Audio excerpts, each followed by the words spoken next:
Ashama harka fuunee akkam jirtu hordoftoota alam YouTube jirtu nagaa keessanii nuti nagaadha galata rabbii alhamdulillah jirra. Nagaadha isin akkam jirtu jiruuf jireenya biyya ormaa kun qilleensi isaa akkamii nu biratti hedduu miidhagaadha galata rabbii. Kunoo buna danfifachaa jirra.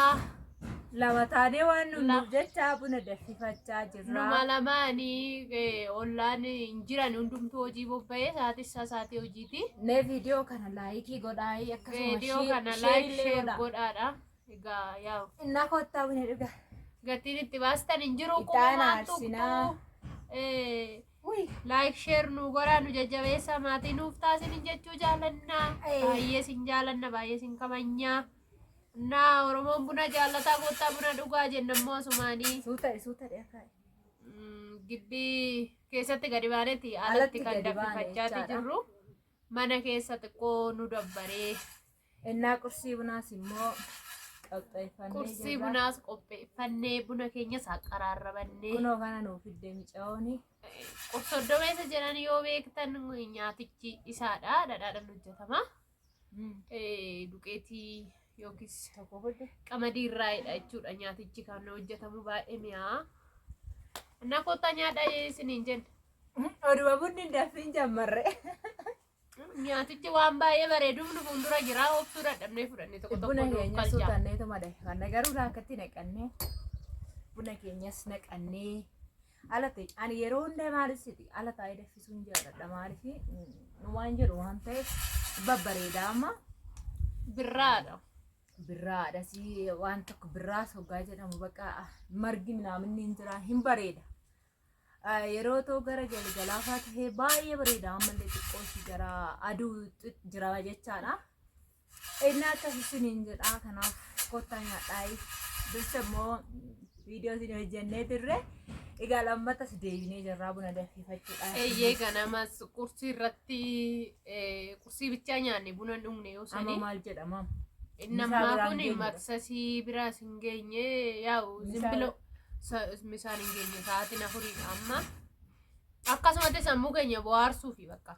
Sammuudhuma keenya sappoorti goona. Waggaa 7 addaa waan turreefu sanaaf bakka wajjiniin bashannana. Baay'ee walirraa fagaannee turre egaa Waaqayyo guyyaa nuuf Ikkoo mana keenyattuu bashannana mana ofiittuu bashannana. bara baraan jijjiiree guyyaa guyyaatti jijjiiree Waaqayyo gooftaan guyyaa nuuf fidee akka wal arginu godhee isa kanaaf baay'ee gammannee waan hunda nyaannee dhuguuf shaakala baay'ee gochaa jirra. Wanti nu hafe hin jiru. Ollaanis immoo dura hin jiranii isin hin mul'isne malee wanti nu hafe tokko hin jiru jechaadha. Nyaannaa, hin dhunnaa, erga wal argine nyaanne hin dhunnaa.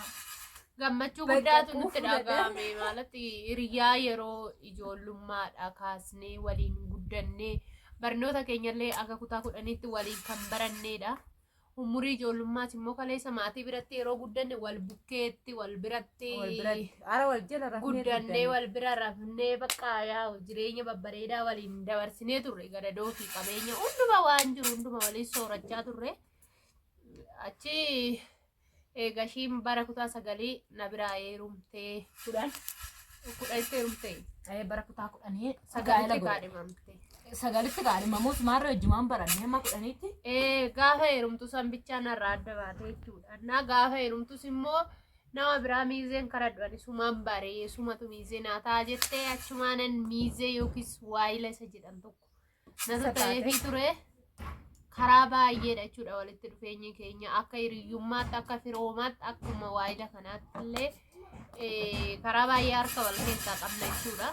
Hiriyyaa baay'eedhaan tokko jechaadha. Goddanyaa akkasii ta'ee isiniif ibsuun baay'ee ulfaata jechuudha. Guutumaan guututti waan hunda jechuudha. Yaa'u akka alagaattis akka firaatti. Innaa akkasii buna isinii qopheessinee jirra. Buna yaa'u kan eegittee kophaan nuyi odoo ta'e ilaalaa jecha. Biyya Arabaatti gallaan qoonqoon harka isinitti dheeyyii akka hin jenne nuti tumaan yeroo fixu. Yaa'u qoonqoo isinitti dheeyyii. Isin kakaasee nuun hin jedhina. Nun kakaasnee jira waan maqaa qammasaadha. Marqaa ganamaa kan hin nyaannee finne irraa nyaannee keenya jechuudha. Kanas immoo tokko nyaannee Tokko argitan kan. Misaarattis immoo biddeema muraa tokko Muuzii mee muuzii takka nyaannaa ammayyuu. Muuzii sin nyaannare koottaa nyaadhaa siniin jenna. Koottaa nyaadhaa. Nyaannee dhuguudhumaaf as deebine egaa. Koottaa. Rakkina yoo ta'e biyya arabaattu dhugaa. Inni asitti dabarsinee dhugaadha koo. Asitti immoo fataaficha ofirraa jechuudha. Irraa jennee nyaannee dhunna. Inni akkasii muuzii keenyallee nyaannu ka. Koottaa nyaadhaa waan arganne numa coraannaa. Sababiin isaa maal seetan Itoophiyaa gaafa galan baay'ee qannasu waan ta'eef gaafa nyaata immoo nyaattan qaamni keessan hin qannasu. Yoo hin nyaanne ta'eef immoo hin huqqattu jecha. Huqqannaan baay'ee ulfaataadha isiniin jedha. Kanaaf kanumaa jennuuti wajjin hin gaggadhanna yaakina wani fi boodanyaan kiyyati. Tuuta dimaa nutti jisiistaa. Hin gubata faa. Maali? Edaa muuzii suuta nyaatu ani bakkuma lamatti nyaadha mo'aa gadi. Yaa gurdatti meediyaa irratti achi ba'ee kana. Adaraa bakka muuzii sanirra dabarsaa laalinaati. Taasa jechuudha. Taasa waan. Buna gubataneen kalab godhee. Manti bakka buffee kaalugaa. Nasi takkas godhe. Innaa maashina fidaa akka isaan nu deete durallee ibsaan qabnu ture amma maashina jira. Maashina keenyatti nannee buna keenyadha akkan. Qaataan hin jiru. Dhugaa bakka biyya arabaatti jiraattu jechaan biyya keessan keessattuu akka barbaadan itti jiraattu. Maal seetan? Wanti biyya arabaa keessa jiru hundi isaa ifas hin jira. Maashinoonni hin jira. Birrii bichaa. Birrii dhugaa fakkeenyaaf maashinni bunaafa birrii 200 kumaal jira. Akka 600 jira. Kanaan bitattanii ittiin daakkachuu dandeessu. Namni yeroo ammaa harkaantuu badaa miti jechaadha. Innaa akkasiniin jenna maashina shunkurtiis immoo hin bitattu. Maashina shunkurtii asitti birrii 800. Inni 800 sun fakkeenyaaf akka keenyaa kanatti maqaasaa iddoo ibsaan amma asitti hin baddifaa hin nufti fa'i. Yeroo ibsaan hin jirre harka akkasitti harkaan gootu hin jiru jechaadha. Lamaas haa ta'e yeroo ibsaan jiru shunkurtii sana ibsaan handaakettu. Yeroo ibsaan hin jirre immoo shunkurtii akkamitti itti naqxanii harka keessaniin akkasitti hin jira maashinoon lama qaba. Akkasitti fayyadamu. Wanti barbaadan biyya kana keessa hin jira. Dhugaa ijoollee baay'een kaargoo biyya arabaarraa asii ergitu miti. Isarra biyya keessan keessa wanti hunduu guutee jira gatii madaalawaadhaan. Birrii isinii wayyaa. Birrii qabatanii galoo wayyaa. Malee faayidaa isaa amma kanatti miti jechuudha. Hojii qodaan achi yoo as ga'e gaariidha gini milkaa'uun. Garuu immoo porososiin inni ittiin dhufu waciisaa isinitti cima baay'ee. Amma dhaqee fidaa. Maashina bunaa nuu fidi. Waayifaa fidi gadi. Naa akkasiidha hordoftoota keenyaa. Ani gawaa'ee yuutuubii kanas bal'inaan waan hin beekus hin qabu. Badaa araadaa isaaniitti isiniin jechuu barbaadeen gabaabumatti. Muuxannoo fi beekumsa nama barbaachisan akka. Kunoo laala maashinni bunaa sun kunoo isa kanadha warri eenyootaan laa kunoo kanadha jechaadha. Raasiqaa kunoo laala maashinni bunaa sun kanatti eenyu godhattanii daakachuu dandeessu jechaadha. Bareedamee qabmitteetu. 2,200. Kuni waan Turkii irraa dhufachaa. An Turkii irraa dhufu maaliif seetan akkasumaan bite. Turkii irraa dhufaa maashini kun baay'ee bareedadha. Fakkeenyaaf buna bichaatti daakkattu qimamii maqaasaa qimamii tokko yeroo tokko dhaan baffadhadhee itti daakkadheen jira. Inni daakkisallee jechaadha.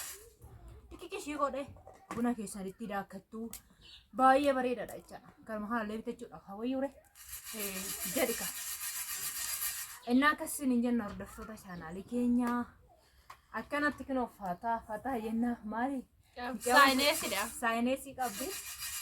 Sila kanaaf akkasuma kanaaf inni istiraachuu fayyadama malee waa biraa miti. Ara waa biraa kan taane ni beeka. Am shirkaawamaa miti wanti hin dabarre. Naaf fayyaa galata rabbii inshaallah fayyi namaa. Fayyadaanii jaraadha. Baay'ee si jaallatan dhugaa hordoftoonni kiyya. Anarra caalayyuu si jaallatanii jiru. Na jaallataniiru anillee nan isaan jaalladha baay'ee nan kabajan nan jaalladha iddoo guddaan qabaa fi waaqayyo guyyaallee nuuf fidee kan ijaan wal arginullee jiraachuu danda'a akkuma obboleetti koo alee arge warri karaa kana Yaa'u YouTube kanarratti na argitanii qaaman illee na beektan dura warri bona barri fedhii qabdanis. Fakkeenya jiraachuu danda'u dhugaa warroonni YouTube kanarraan namni si beeku jiru ijoolleen maali? Ijoolleen jiru. Ijoolleen shawaa irra jiru isa beekuu dandeessu. Shawaa godha dhalattuu.